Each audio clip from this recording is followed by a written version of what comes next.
peace. And then he rubbed out the I and the want. Now what remains? Peace. So this I, the ego, and the desires that spring from it, want, when they are there, it is you want, but you don't get. So if you remove want, if you remove I, then peace is left. And it is not somebody else's responsibility to bring peace to us.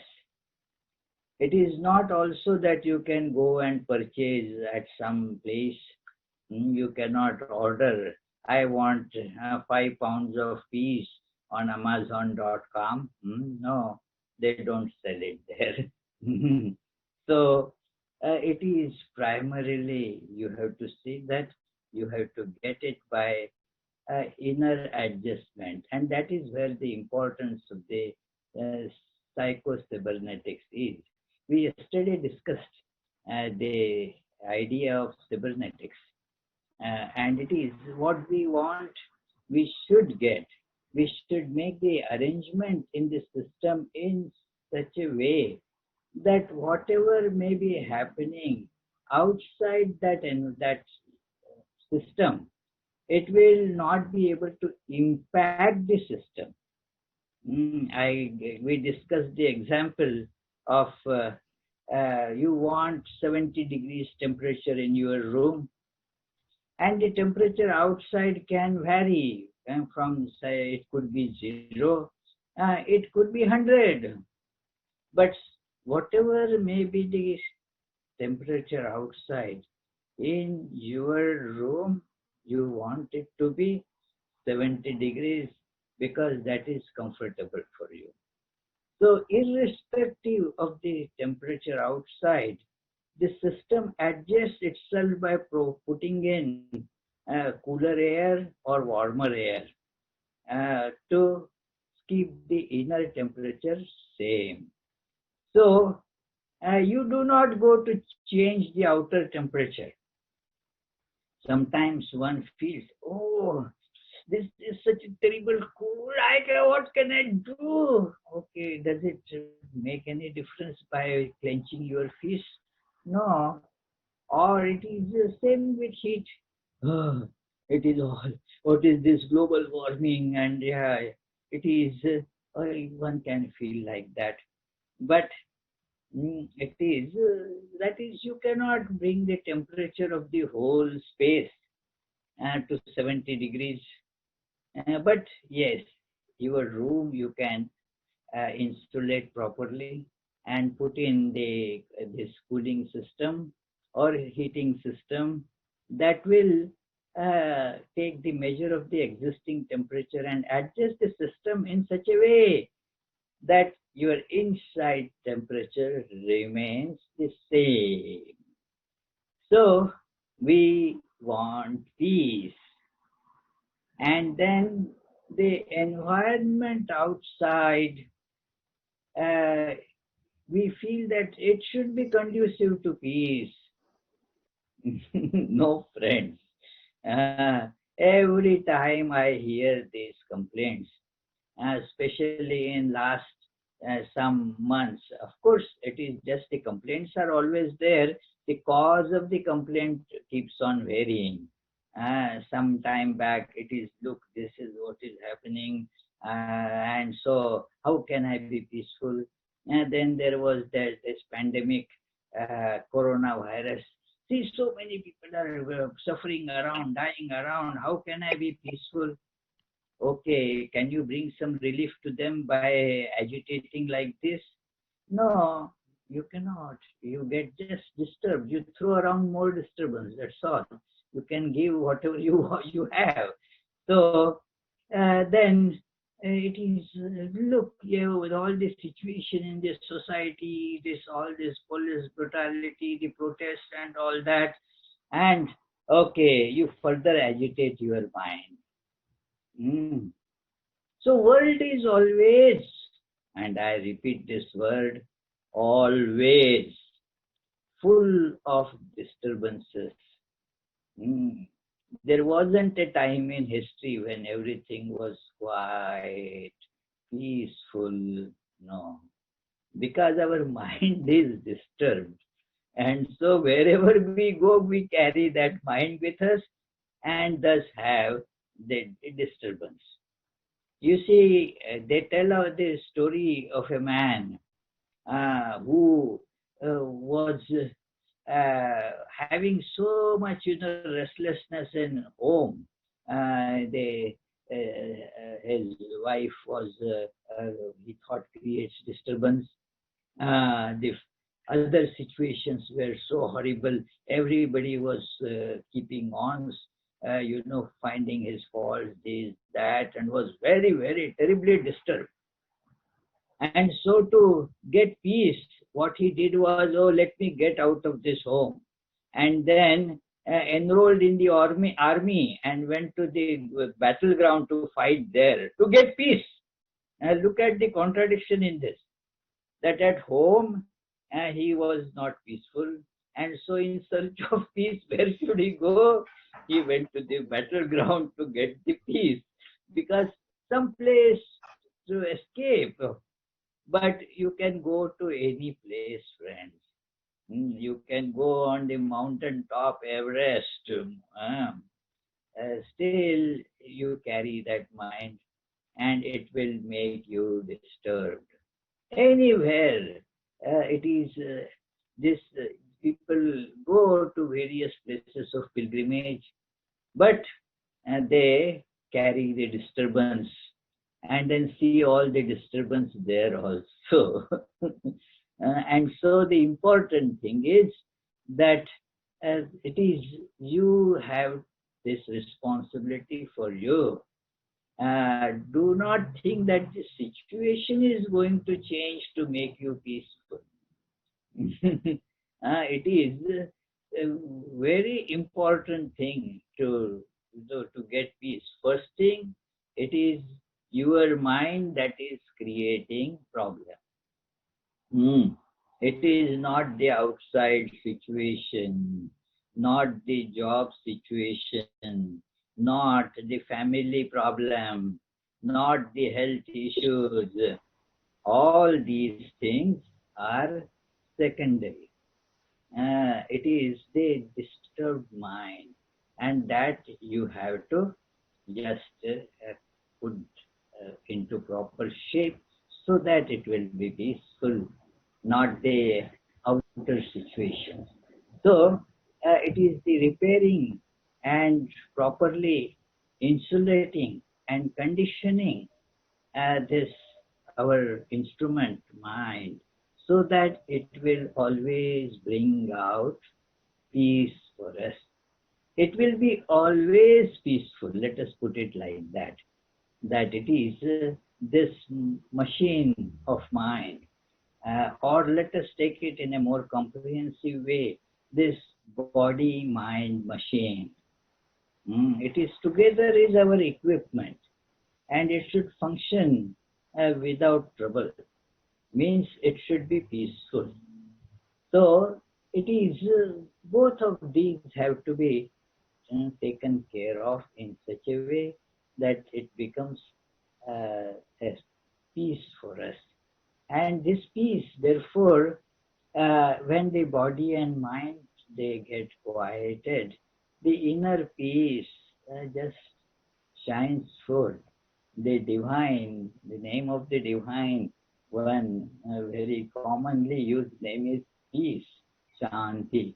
That is why at the end of every salutations and mantras we say Om Shanti Shanti Shanti, that may there be this peace, peace, peace, because peace is the name of God. We call God peace. So it is that divine is within us. So it is our this responsibility to make that shine forth, and there will be then peace. So And there was one song that at our retreat in Rochester we used to sing often, uh, that let there be peace in the world, but let it begin from me. Let it begin within me, so that it will become peace outside also. Otherwise, it is not going to be peaceful outside. It is, and they in Bhagavad Gita, you see the model for that. Yesterday we discussed the self-image. Make your self-image healthy. Instead of having a sick self-image, make a healthy self-image. Make the self-image conform to facts rather than fiction. Conform your self-image uh, according to your potentials, according to the ideal that you have. Uh, it is, we saw that we very easily slide into a sickening model, sickening self-image. Hmm, I am so bad. It is. I make mistakes all the time, so forth. That is just not right. I am a sinner. That is why Swami Vivekananda always hammered on this point, that don't call yourselves sinners. Sri Ramakrishna used to say, the one, that rascal who keeps on uh, talking about sin becomes sinner.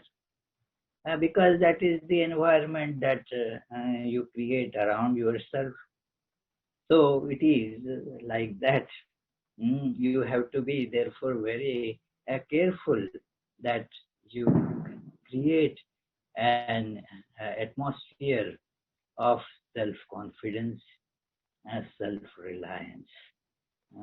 The famous verses in Bhagavad Gita, chapter 6, that Uddharid Atmanatmanam Natmanam Avasadayet Atmaiva hi Atmano Bandhu Atmaiva Ripuratmanaha. So, just a little while ago, I was talking to one of our expert friends, Tirisha. So, I asked her, what should I speak today? I don't know anything. So, she told me, speak about this, that you are your friend and you are your otherwise enemy. And so it is, you have to bring that from within. So yeah, I consult experts on these things, So it is, it is the Atmaiva hi Atmano Bandhu, Atmaiva Ripuratmanah, Uddhared Atmanatmanam, Na Atmanam Avasadayet. The self is to be pulled up out of this mire in which it is stuck by oneself. It is Uddhared. Pull it out. How? By yourself. Atmana Atmanam. Don't push it further down in this abyss of all dirt and degradation. So pull it out. And because you are alone are your friend, Atmaiva hi Atmano Bandhu. You yourself are your friend, and you yourself are your enemy. It is. And then the next verse describes that it is when you are your friend, when you are your enemy. Here, the word you, when it is mentioned that you are your friend. So the friend or enemy is the mind. It says the controlled mind is your best friend, and uncontrolled mind is your worst enemy. It is, there is no other friend or enemy as such. Controlled mind is the best friend, and uncontrolled mind is the worst enemy. So what I mean is that the uh, direction of effort should not be to bring some peace outside, there. No, it is not so. It is that will not bring peace. Uh, Conquer the mind. Uh, it is then one can conquer the world. There is no conquering of the world unless one can conquers the mind. So, and as mind gets conquered, the world is conquered too. So, therefore, conquer the mind, control the mind. It is that creates the big problem because mind, which is our the most important instrument, mind and body. And mind powers the body just as the software powers the hardware. So mind powers the body. Mind powers the brain and the body. So it is therefore uh, very important that the mind is kept under control. Because if your machine is not under your control, there is little chance that you will be able to get work out of it. In fact, it will create a big headache. So it is the machine, this called body and mind, has to be under our control so that it can become a useful instrument for us. Got it? So it is any problem about this? Hmm? What? You can type, that yes, we agree. Like yesterday, you were doing that. The direction should be yes, yes. Ayush, it is the direction should be that, and not worry about yeah to bring about the peace in the political system and to change the society. It is, yeah, that is again most of us feel that it is the problem with this society. It is, and they were very, and we forget that who makes society. It is, yeah, we do not give this order to some other people in the heaven that, okay, make society for us. It is we who make society. So, and then that becomes a big abstraction, a bogey for us, that we get scared of. It is a funny thing. It is like the tail wagging the dog. It is instead of dog wagging the tail, we make this society. And then afterwards think that society should do this for me. Oh, you made this society, did you forget it? And we made this society. So if we change, this society will change. So let us not become so impatient about changing this society. Uh, Change yourself, and then you will see society also changes. One of the first things that I learned after uh, studying, as I started studying Vedanta, that it is the world is our own reflection. Mm. It is our own reflection. Please remember this. It is not that there is something like world out there. Therefore, you can see everybody's world is so different. Just as when, say, I stand in front of the mirror, it is by not by changing the mirror that my face will be look better. It is no, it is if I am looking better, then the mirror will reflect that. It is not that let me buy a new mirror, not that. It is the society is like that. If I see some smudge on my say forehead right now, I don't think it is there. But if there is a smudge and I stand in front of the mirror and keep on rubbing on the mirror to get rid of the smudge, it will never go away. Mm, wipe it and then it goes away there also. So this self-image is to be corrected. And then that will solve the problem. Now here we are going away from the book that I was referring to yesterday, and that was the a psychologist, or he actually was a plastic surgeon, I said, and whatever understanding he had uh, in a mundane way, he presented it very usefully, very beautifully.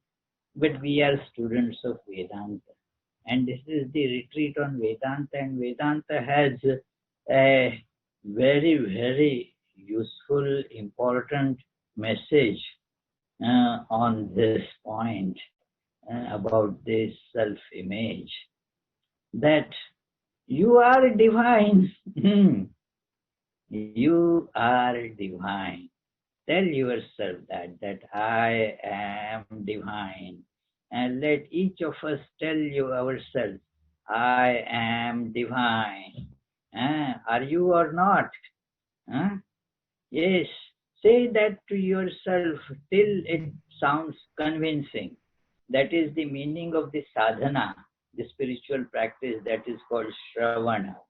Uh, that hear it again and again, and that I am divine. I am divine. My true nature is divine. Keep on repeating this, telling this. Be convinced of this. That is an important aspect of having the peace. Yeah, yes. Uh, it is, oh, he says, Ayush says, fake it till you make it. Okay, good idea. But it is not faking actually. It is the affirming the truth, although you are not seeing it right now. It is that is what is called Shraddha. That is, since Ayush brought up this point and a very important point, and let me talk about it just a little bit. Shraddha, and which is an important starting point for us to uh, take the flight to the peaceful existence. Shraddha, that yes, the sages have told about their experience. Scriptures have told, the Guru has told that I am divine. Have they not? They have. See how many times Vivekananda has told that each of us is divine potentially. It is each of us is divine. They have told. The scriptures, the Upanishads, the Bhagavad Gita, they have told. So what is Shraddha? Viveka Chudamani tells this great that meaning of this word Shraddha, that Shastrasya Guru Vakyasya Satya Buddhi Avadharanam, that to know that what the scriptures, Shastra and Guru have told, and know that they are true. Why you have to know that they are true? because you are right now not seeing it.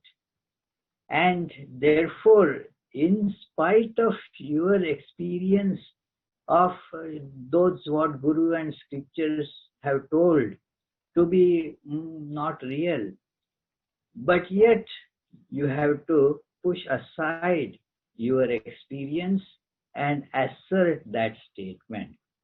It's a tough job. That okay, I am not seeing it right now, but still, uh, my Guru told me, hmm, the scriptures are telling it. So they cannot be wrong, Satya Buddhi Avadharanam, that what they are telling is truth. I am not able to see it right away. Because if I am seeing it right away, then I do not need classes or retreats. My job is done.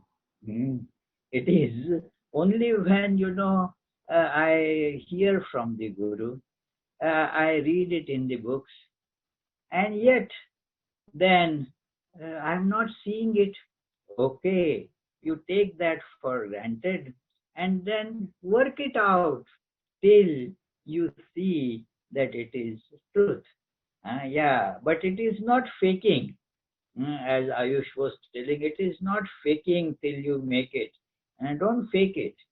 It is tell that yes, although I am not there right now, the sages have told that it is true, and so I must. Uh, it must be true. Have to just realize that, and we do it all the time, friends. In the mundane business, although say we have never gone to see the African safari in Africa, our friends tell, oh, it's a great place, you must go, and one can go. So you accept their version, although it is not your experience. You don't fake that, oh, I had gone there. No, you haven't gone. But you believe that such a place is there. It is a wonderful, very enjoyable place, and then I plan to go there. I can go. So similarly, there is this experience of totally peaceful existence. It will be just peace, and thus Guru have told that. The scriptures are telling that. So therefore, it is in spite of my not being able to see it now, it is true. And so it is transition from believing to experience. Not as Ayush mentioned, it is humorous, I know. Fake it till you make it. No, it is not faking. You believe that it is true, and also you are candid about that you have not reached there, but you are sure to reach there because you are on the track. So the next line of the verse that I quoted, the next line of that verse is that Sa Shraddha Kathitha Sadbhi Yaya Vastupalabhyate. This is what is called Shraddha by the great people. The sages call this as Shraddha. What happens with that? Jaya Vastupalabhyate. What you were believing now becomes a reality, the experience. Mm. So this is the how one has to have this faith, believe. Yeah, yes, I am divine, and then work on that. It is, and the system. There are so many beautiful, very efficient, practically very useful that it is that when you have this Shraddha, that I see one question or a statement that Shraddha comes gradually. Yes, let it come gradually.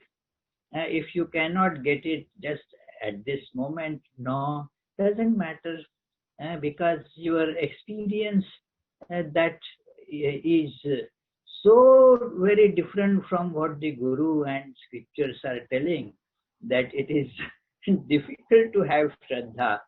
Mm.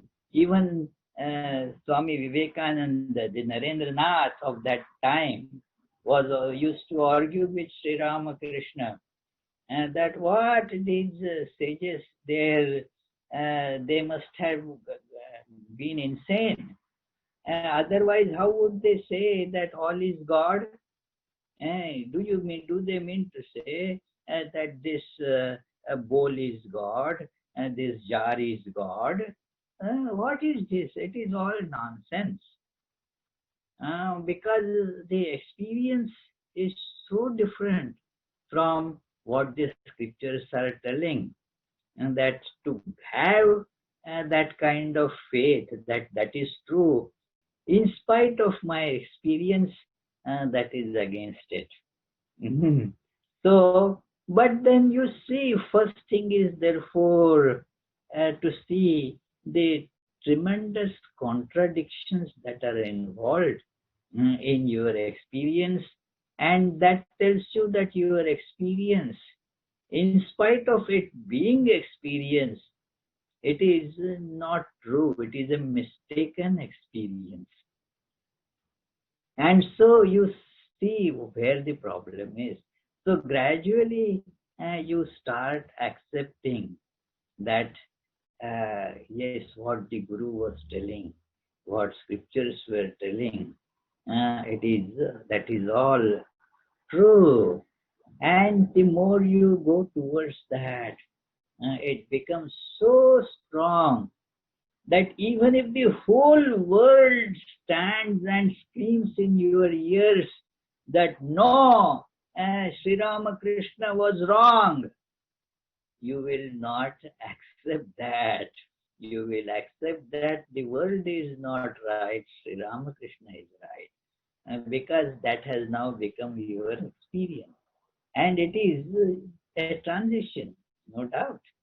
So this is what we have to cultivate. And as we get it, you can start experiencing the peace, that a little bit, that yes, if that is the piece of being on the right track, where your Shraddha translates into anubhuti or experience. Your belief uh, starts translating into experience.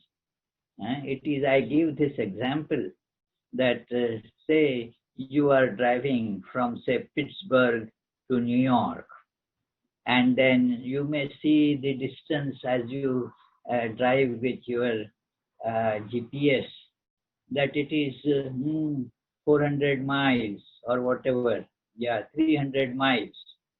So now you are driving. After 1 hour, you see the distance is, instead of 300 miles, now it is 250 miles. You feel, I am on the right track. The distance between me and New York is reducing. So it is like that. And the distance between me and peace is reducing. And that itself gives you some fragrance of peace in life. And you can actually experience that, friends, that you will not get uh, shaken by so much of whatever turmoil that goes in the world. You will respond to it, but it will not be able to shatter you. It will not be able to just shake your moorings. This is what happens in life as you start seeing the peace within. So, this is what Bhagavad Gita tells, that your controlled mind is the best friend of yours. So, the important thing is this turning. The direction has to be turned from outside to inside. Mm. This is the peace is not outside somewhere. Any situation, I know in some of the devotees, one lady, she is always worried and scared. Whatever may happen, every now and then she calls, and then, uh, Maharaj, then what will happen? Then what can happen? And I feel so scared. I feel so anxious. So, well, it is, things are not to be fixed outside. You have to fix your mind. That the things, look what my husband said that they made me scared. Well, can you control what your husband says? No, then forget about it. Very simple thing, it is, whatever you cannot control, forget it. Hmm. Don't worry about it. Don't waste your energy and thought on it. That what you cannot control, forget it. Control your body, control your mind. It's a gradual process. Yes, I agree that it is a gradual process. But let us start it now. And the goal is assured, and that we will reach the goal, because that goal is real. Vedanta tells that you are not chasing imaginary objects. It is, you are chasing that which really is.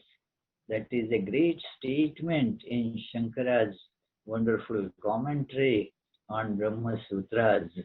And this idea comes in his commentaries in many other places, that this Brahman is the existence, and therefore seeking Brahman, seeking God, let us put it more simply, that seeking God will result in experience of God, because God is. God is. The closest to you is God. So it is right near, right at hand. So the search for God culminates in experience of God. Bhuta vastu vishayatvad anubhav avasanatvacha brahma vijnanasya. It is not easy to bring out the flavor of this beautiful statement of Shankara in Sanskrit into English. It is bhuta vastu vishayatvad. It is that which exists. And so you get it, you experience it. Why it is so difficult? Because we have uh, gotten into the addiction, the habit of chasing that which appears but doesn't exist. Like we feel that the happiness is there outside, in the candy, or in this person or that person, or in getting my team win some sports game like football or whatever, or get the president that of my choice elected in this election.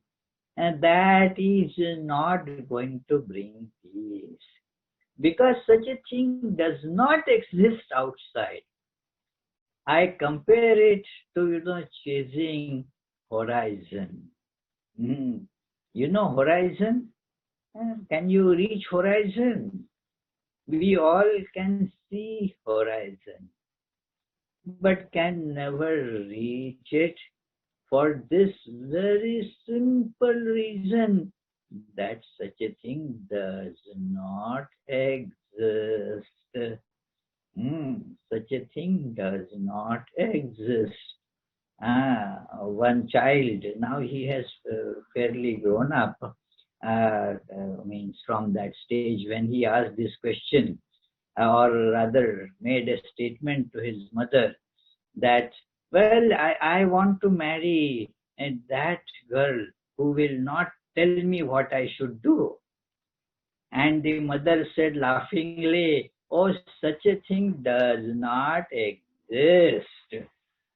It is such a thing, so why chase a thing that does not exist? A horizon does not exist. So what happens if you see in life? You may think that if you get that horizon and that particular house is right at the horizon, so if you reach there, you will get horizon, the peace.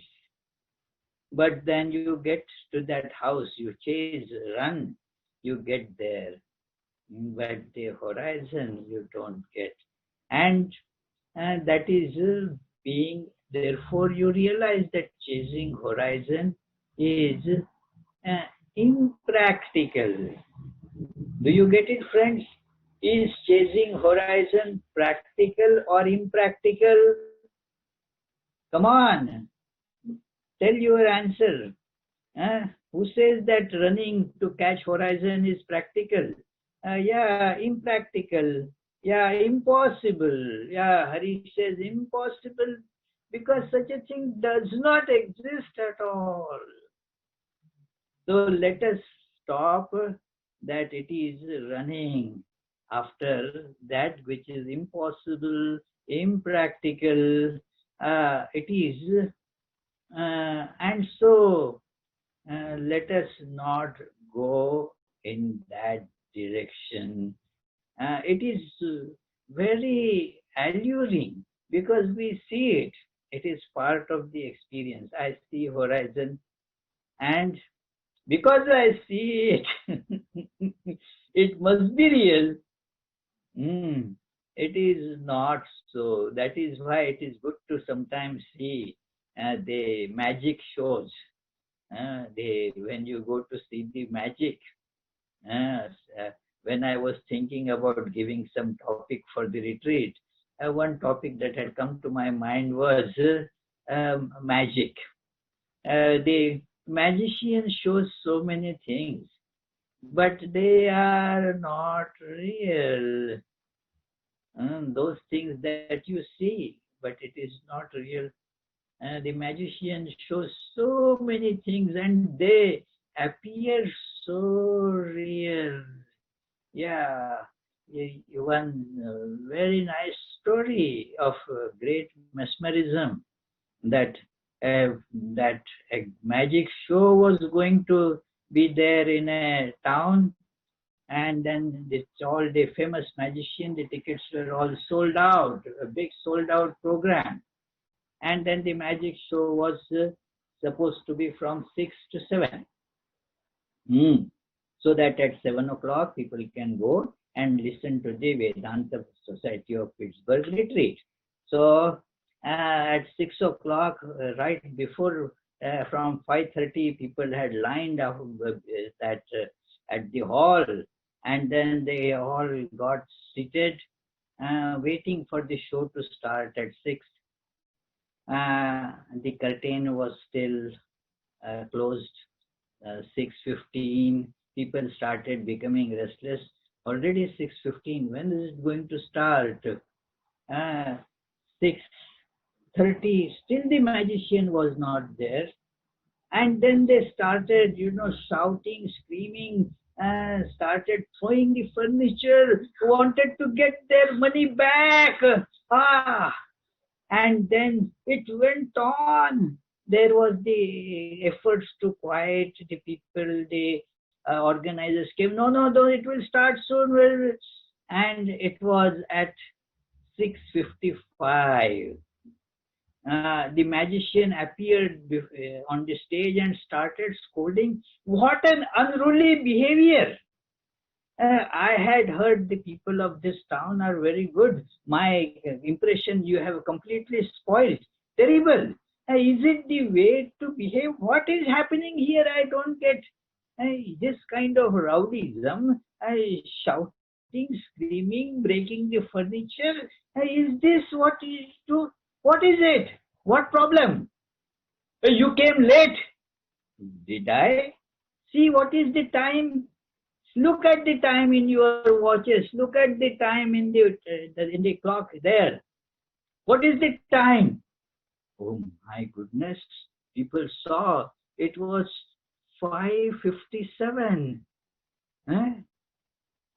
Oh, is it five? And then they felt so ashamed. It is the magician did not come late at all. It is 5:57. And then the magician scolded them for another 2-3 minutes, advised them that you should behave well, you should not create such ruckus at such things. Anyway, it is, I wish you all the best. And the program is now over because it was from 6 to 7. Look at your clock, these clocks. It is 7 o'clock. I go now and see. Everybody saw. Well, what a great magic show it was. They saw a 1 hour of magic there.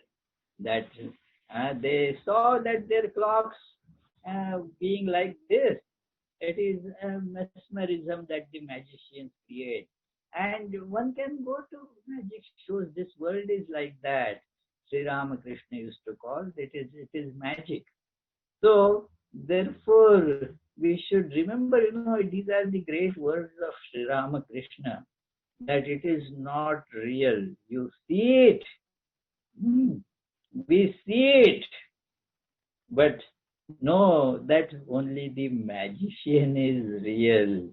The magic is, although we see it and therefore accept it, it is not real. Whereas what the sages tell us, although we are not able to see it right now, if we just make our mind conform to truth, we will be able to see that. So this is the process of gradually coming to the peace. It is our system should be made thus, immune and respond to various situations in this way. And I have seen that many wonderful people, many Swamis that I had met, even not Swamis, even the other householders, that yes, they respond to the situation which may be causing agitation, but they respond to it in such a way that their inner poise, their inner happiness or peace does not get disturbed by the external situation. Oh, this fellow, I can never be in peace if this person is around. Well, then what can be done? Can you get away? You will meet somebody worse, So it is, yeah, it is like that. People change their job. In this job, it is impossible to be peaceful. Okay, change. That job will have its other challenges. Again, the problem remains. Only the name of the problem changes. That's all. So it is, yeah. So therefore, it is, one has to say that the change has to be brought from within. It is once you may say that, Swami, why are you hammering on this again and again? You told once, that is, you told it 1,000 times. Enough. Tell something different. Friends, I am repeating it because that is the important thing to be remembered and to be implemented against all odds. Whatever other thoughts may be, this is to be remembered that the change has to be brought within. And thus we will be peaceful. And many have done it. So the life is so peaceful. It is irrespective of the situations outside. That it is how you respond to it. And the great, this Patanjali, the sage Patanjali, in his yoga aphorisms, mentions a few very practical these remedies for this problem. That it is, and these are easily doable. It is one thing he tells in the very first chapter, the 33rd aphorism. Let me see what is time. Oh my goodness. Oh, okay, and not magic, it is actually 7:55 already. Sorry friends for taking too long, but let me finish quickly. That it is, that aphorism addresses this problem. And when I read that aphorism, studied that many now decades ago, it had such a strong impact on me that whenever there is a disturbing situation, I just remember that. It is, that aphorism is Maitri, Karuna, Mudita Upekshana, that Sukha, Dukkha, Punya, Apunya, Vishayastad-dharmanam bhavanatas chitta prasadanam. Chitta prasadanam means the peace and bliss of the mind. Chitta. Chitta becomes peaceful and happy. How that is being told in that other words, we'll get to that. But does it addresses, you see, what we are asking, peace and blessedness. Our mind becomes peaceful and blissful. Those who don't want this condition, peace and bliss, they don't need to study all that. Yeah. But those, if you want to get peace, and you affirm that we all want peace, so this is the way to get it. What? That we have problem dealing with the world. We claim many times without really any foundation that it is, when I mix with other people, they get under my skin, and they disturb my nerves. When I am left to myself, I am very peaceful, Swami. But when I say have to meet with somebody that I don't like, and somehow so many people, it is when it is I am at the our center, then I sit in meditation. It happens so good. Well, it is not the test of meditation. It is not the test of control of mind. You see, it is like somebody saying like that, a student, that yes, whenever I get A's in all my exams. Whenever I appear, I never appear. So there is no way to test it, isn't it? It is so remaining secluded in a cave and thinking that then I am peaceful. No, you are not. It is only you do not find to throw the agitation at somebody. You don't find the excuse, that's all, but you are not peaceful at all. But then you think that, look, what happens, that it is that when you see somebody is happy, then feel the presence, feel the sense of friendship with that person. That, okay, and that I may not have got the lottery, but my friend got it. I am happy in his presence. Otherwise, this stomach pain comes. Not because you ate something, but your neighbor, something good happened to your neighbor, and then you spend sleepless night. It is nothing wrong has happened to you, but because that other fellow, he got, a job that you were looking for, and then you get agitated. Oh, so it is, and good of others makes us sick. So do not do that. Feel happy. Mm, Feel happy about it. Feel this sense of friendship. Yeah, very good. Yes, that person and got it.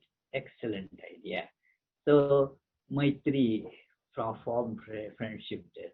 If somebody is having bad times, suffering in the world, you see that never think like this that that serves this fellow well, you know, uh, very bad person. He gets what he deserves. No, feel karuna, compassion. Mm. And feel compassion for that person. Mm. Then there is uh, feel happiness if somebody is doing good work. Feel happiness. Wow, people are doing some good work. It is they may be belonging to a different party, in American or anywhere, in the partisan politics. Yeah, if the Democrats never think that Republicans can do anything good, and the same Republicans cannot think that Democrats can do anything good at all. So it is because they feel agitated. Something good is being done by somebody, not by me or by my party. Mm, they do not feel happy about it. No, feel happy about it. That it is something good is being done. It is very important. Feel happy. Somebody else is doing, but yeah, doing good. And upeksha means have an attitude of indifference. Mm. Do not rake up your brain that what is happening in China. Look what that China is doing right now. Oh, nothing happens when you do like this. You get a blow. That's all. China doesn't get any blow by that. It is, or so many things. You rake up your brains. Can you do something about it? No. Then just be indifferent to it. It is by making our minds agitated, disturbed, you are throwing more disturbance around. You are not addressing the problem at all. The world is not all going to be according to your wishes. There is the God there who is taking care of it. It is not your responsibility. Be indifferent about it. Do not poke your nose and thereby you see it create more disturbance, not only to the world but to your nose also. Yeah, it is many of us have this notion that the nose has been created by God primarily to poke into the matters that do not concern us.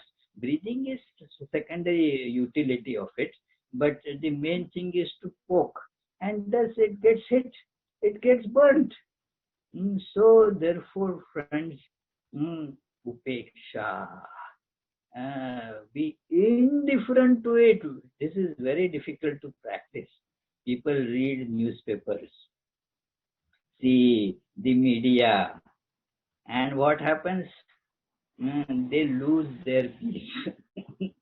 One very nice lady was telling me that I stopped reading newspapers or seeing the news, because then if when I see it, it all gets my mind gets disturbed. So, okay, then don't go to see it. It is your responsibility. We saw that it is our responsibility to make ourselves peaceful. Hmm.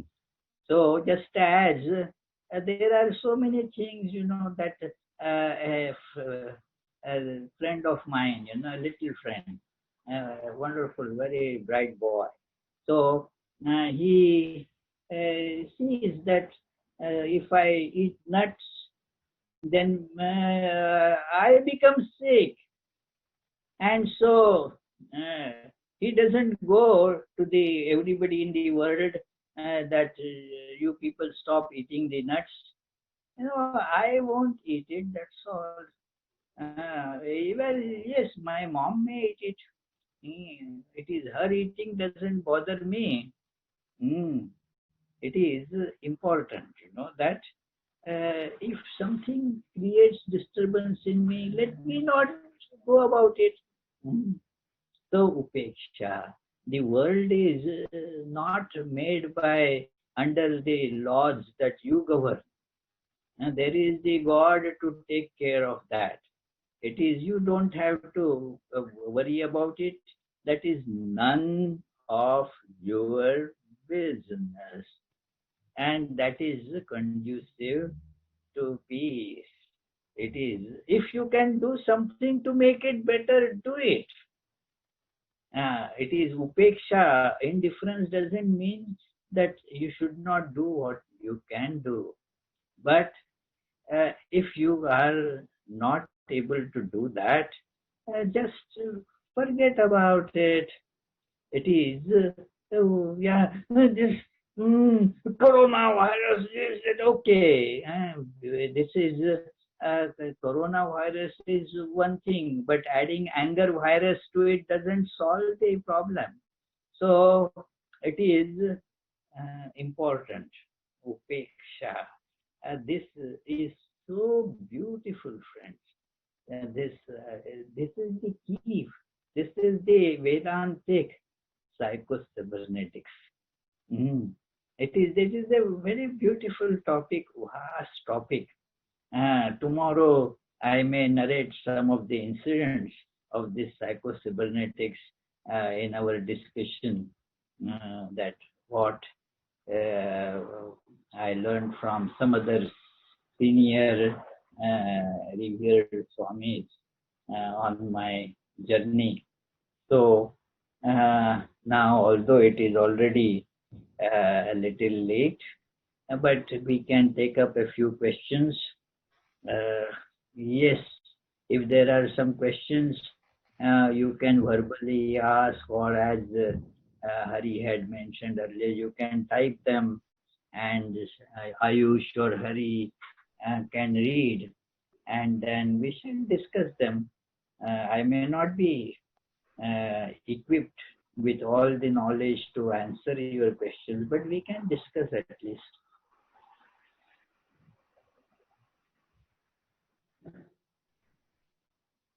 Abhijit Kisle has a question. Okay. Pranam Maharaj. Pranam, So, Pranam. so you mentioned Namaskar. that, yes, Maharaj.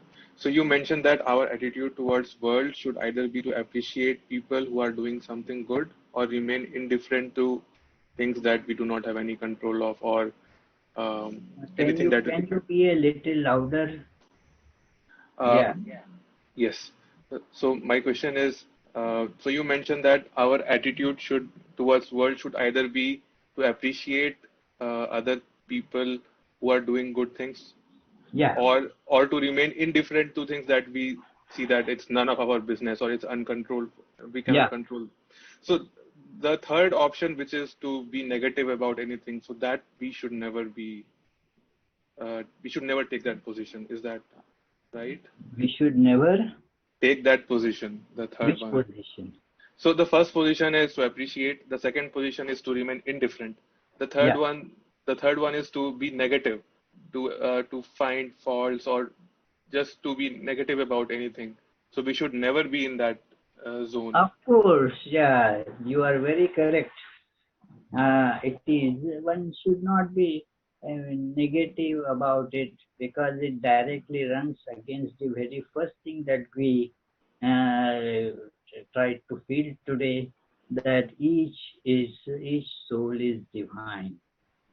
We are all divine potentially, but that means that inner divinity is there, and that is how all the different shapes, different objects, different people, whether they look good or bad, whether they commit good actions or sinful actions, they are just God appearing in that form. Yesterday I told about this, the wax statues. So we are all the statues made of God. The material out of which we are carved is God. Uh, so therefore everything is basically God. So let us not forget or push this fact aside. If you are negative, then you basically push this fact, trash this fact actually. Hmm? Is that helpful? Yes, Maharaj. Thank Got it. you. Yes. Maharaj, Chandi Ray from Boston has a question. Who? Chandi from Boston. Chandi Ray, Maharaj. Oh, namaskar. Yes. Namaskar, Maharaj. Pranam. Maharaj, of course, I hear all the time and try to understand that to consider that I am potentially divine. Can you hear me, sir? Can you hear me? You are pretty clear, yes. Yeah. But the problem, I don't know if it is problem, but what happens when I do meditation, it is more comfortable to me to stay in the thought of Bhakta and Bhagavan. It is not very easy to come to the mode of I am divine. Well, it is Bhakta and Bhagavan, and they are not really different. Sri Ramakrishna has said many times, Bhagavata Bhakta Bhagavan. They are actually together. They are same. It is even in the scriptures it is said that how will you worship God? How do you pray to God? Devo bhutva devam yajet. It is feel that divinity in you so that you can worship that divinity outside. So if you want, Bhakta Bhagwan, very good. Together they are one. So that you are, as you worship as a bhakta, what do you worship Bhagwan for? What do you worship Bhagwan for? So I can realize God. Yes. So what will you realize? You will realize that Bhagwan is actually in you, is your reality, and that you dissolve the I, the ahankara dissolves and God remains. So it is the bhakta, you are bhakta. As bhakta, you surrender everything to God. And in everything, the crux of all, everything is the ego, the I. I is surrendered, gone, dissolved. God alone remains. So that is very good, Bhakta and Bhagwan. Let the Bhakta be merged, dissolved. That is how you can approach this, that it is true that because you are divine and you are feeling the need that you are Bhakta, means a part of the divine. It is, you are connected with the divine. And so, as a system, you are one, together. So this is how Bhakta and Bhagwan. It is your comfort, you feel more comfortable, but then let us be feeling more comfortable with what is true, rather than just being in a comfort zone. the meditation or mantra, japa, puja, they are all for our illumination. Means what where I am, I have to transcend that place, go beyond that place, and uh, merge with my goal. That is what happens. You and the goal become one. That is the that you begin that I am worshipping God, Bhagwan, I am Bhakta. It is a very beautiful idea that gradually the Bhakta gets connected to Bhagwan. And so as a connected thing, it is one system now, Bhakta and Bhagwan. Then the Bhakta starts feeling that connection more and more. And with that, what happens? The ego starts getting dissolved. Yeah. That it is, then it is like the salt doll, a famous example of Sri Ramakrishna. Salt doll went into the sea. Well, that's it. It is thus you realize this truth, that what you were telling, to realize, to experience. Yeah. And then that experience is so pervasive, it envelops everything. You realize that you are God. Thank you. Thank you, Maharaj. Pranam, Maharaj. All right. Uma Krishnamurthy from Atlanta has a question. Yes, Kumar. Uma. Pranam Maharaj. Yes. How do we deal with during? Huh?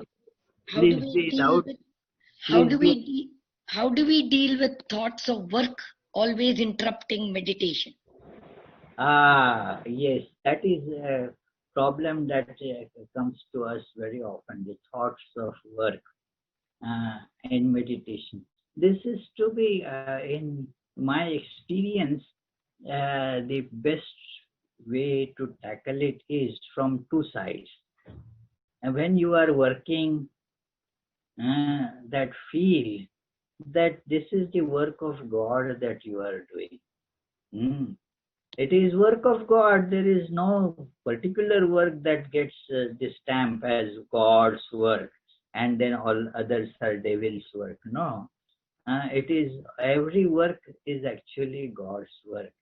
So when you are at work, feel that it is God's work, and so you will. That is the thing that you put in while you are working. That it is not just working. You are thinking of God. You are getting connected to that. And so when you come and sit for meditation, you will be more calm. And then it is work for God, is for God. Now God is with me. So the work will not bother you more. So, but this is again a process. The more you do it, the more better results you will start seeing. So attack the problem from both sides. That while you are meditating, and try your best not to get bothered by the thoughts of work. By say before sitting for meditation, read a small 2-minute passage, say from Gospel of Sri Ramakrishna or from Bhagavad Gita, and then fill those thoughts inside, and then use that your mantra or whatever for meditation. So that is how you will see in that this is one aspect. And then when you are working, whatever work, maybe you are working at home, you are working at workplace, you are working at home, not the other work, but the homework, like cooking and whatever, cleaning, cooking. Yeah, that is, I told, one lady was telling that, well, I have to do all this. I told, well, your husband is working from home. Tell him to do a few of those works. And she said, he is working from home, not working for home. So the two things are different. So it is you, when you are at working at home or working for home, in both cases, tell that this is the work of God that I am doing. God, yes, I am the servant and you are the master. Uh, I am doing your work, that's all. Or the other, when if you don't believe that much in God, then uh, that you think that Swami Vivekananda said that this world is a gymnasium. You are not working, but you are going for a workout. It is a gymnasium. To make yourself better, that you go to the workplace. So you are just giving yourself an exercise to make yourself better. So, and that will have an important positive impact on meditation. So do it from both sides. That is my suggestion based on my experience. Yes, thank you. Any other question? One last question, Maharaj, from Mukta Puranik. Uh-huh. Mukta, would you like to ask? Yes. Hello, Pranam Mukta. Maharaj. Yes. Can you hear me, Maharaj? Yes, please, a little louder, dear. Okay. Maharaj, yesterday we discussed about how to correct deflated self-image and how that can cause a problem in our spiritual progress or even worldly progress. But I feel even inflated self-image can be an impediment in spiritual progress. And how can an aspirant guard himself or herself from that inflated self-image? Very good question. It is not question of inflated or deflated. It should conform to the facts, the truth. And do not artificially inflate it or deflate it. It is, we have the terrible tendency to deflate it, as I mentioned, that it is, do not go overboard to inflate it beyond that. It is, especially by thinking that I am better than all others. No, and that is not the right thing to do. But yes, feel the self-confidence that God is in me, so I will be able to do this. And then it is, if you really look at it, you will be able to do that for sure. It is, do not let this be something that boosts your ego. Yes, Swami told us that we should not let our self-image be deflated. Let me pump air into it. I am superior to you all guys. No, not like that. Don't carry that air of superiority. Uh, then that will not be useful. That it will just burst. uh So that deflated self-image, self-deflated image is one problem. But that doesn't mean that you should pump your ego. Only see the truth. This is truth, that you are a divine. Assert this truth. Do not falsely say that, well, I am better than that fellow. I will teach that fellow a lesson. I am superior to that person. No, that is not what is meant by, not, don't deflate your self-image, but this instilling confidence is just based on fact. The cause of deflating the image, I told that we fail and then we hold on to that failure as our image. No, that is wrong. You failed once, and everybody fails, everybody commits mistakes. But that is the only way we learn and progress. So, therefore, this is this. They don't deflate this your self-image. Don't have a deflated self-image, but the self-image that conforms to the truth. That what the sages have told, that you are divine. And there is absolutely nothing wrong about this. This is true. There is nothing uttered in the world that is truer than this, that each person is divine potentially. So I don't know if my answer is helpful, but yeah, that is how one should tell oneself, that it is, do not give that scope to this debilitating thought process. Nobody likes me, nobody loves me, my work, everybody criticizes me and all that. No. Yeah, it is, you should take this the view that, well, I didn't commit mistakes. Who doesn't commit?